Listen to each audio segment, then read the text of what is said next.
সাকিব-বুবলি প্রসঙ্গে অপু বলেন, ১৫ জুনের স্ট্যাটাস করেন। যুক্তরাষ্ট্রে সাকিব-বুবলির রোমান্টিক ছবি ঘিরে খবরের শিরোনাম চারদিকে। এদিকে অপু বিশ্বাসের জবাবের অপেক্ষায় ছিলেন নেটিজেনরা। এরপর রাজধানীর বনানীর একটি অনুষ্ঠানে দেখা গেল চিত্রনায়িকা অপু বিশ্বাসকে। সেখানে সাম্প্রতিক ঘটনা নিয়ে প্রশ্ন করা হলে বেশ কৌশলী জবাব দিয়েছেন চিত্রনায়িকা।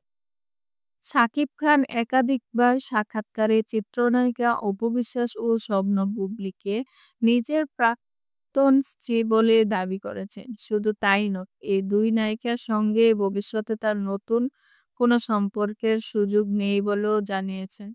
তবে অপু বুবলীর ক্ষেত্রে বরাবরই দেখা গেছে ভিন্ন চিত্র। তারা দুজনেই এখন সাকিবকে নিজের স্বামী বলেই দাবি করেছেন। বিশেষ দিনগুলোকে নায়ককে নিয়ে নানা স্মৃতি ও রোমাঞ্চে ভাসেন। সাকিবও দুই সন্তানের টানে তাদের মায়েদের সময় দেন। যেমন সম্প্রতি যুক্তরাষ্ট্রের নিউ ইয়র্কে শবনম বুবলী ও ছেলে শেহজাদ খান বীরকে নিয়ে ঘুরতে দেখা গেছেন নায়ককে। এর আগে অপু বিশ্বাস ও আব্রাহাম খান জয়কে নিয়েও মার্কিন মুলুকে সময় কাটিয়েছেন শাকিব খান। তখনই গুঞ্জন ওঠে অপুর সঙ্গে দূরত্ব ঘুরছে নায়কের। এবার সে একই গুঞ্জন উঠেছে বুবলীকে নিয়েও।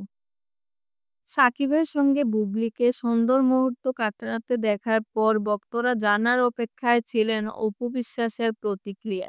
বিষয়টি তিনি কিভাবে দেখছেন তা জানতে চাওয়া সাংবাদিকদের পক্ষ থেকে। তবে নায়িকা এ বিষয়ে যেন কোনো মন্তব্যই করতে চাইছিলেন না।